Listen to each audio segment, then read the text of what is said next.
Ladies and gentlemen, boys and girls, welcome to Fenway Park. In 2018, on April 30th, Xander Bogaerts became the latest to deliver a grand slam, and it was the biggest hit in a 10-6 victory over the Royals. He hit a mammoth shot that soared near the top of the light tower above the Green Monster and onto Lansdowne Street to give the Red Sox a 6-3 lead in a game they trailed 3-0 in the first. The smash was his second grand slam of the season and sixth for the Red Sox that year, tying the 1996 Expos as the only teams in big league history to have that many before May 1st. On April 30th, 2008, on Jason Varitek's hit to center, Manny Ramirez beat a throw to the plate, sliding around the catcher, then popping up and slamming his helmet to the ground to punctuate a last at-bat walk-off win by a 2-1 score over the Blue Jays.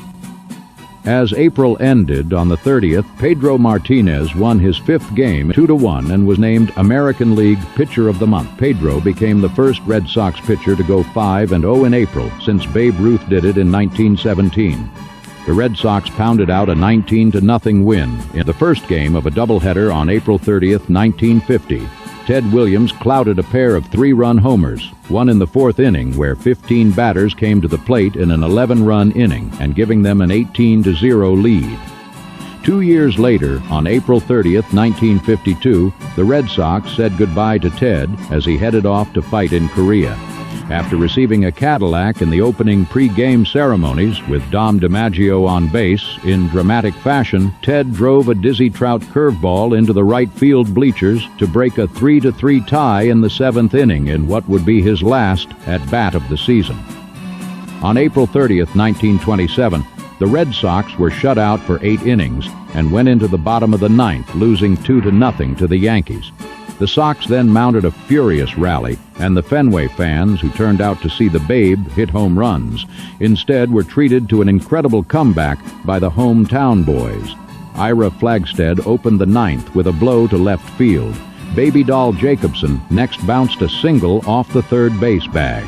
Phil Taut tried to sacrifice the men up by bouncing a ball back to the pitcher, who threw the ball away, attempting to get Flaggy at third. With the bases loaded, Jack Rothrock came up and slammed a double down the right field line that tied the score.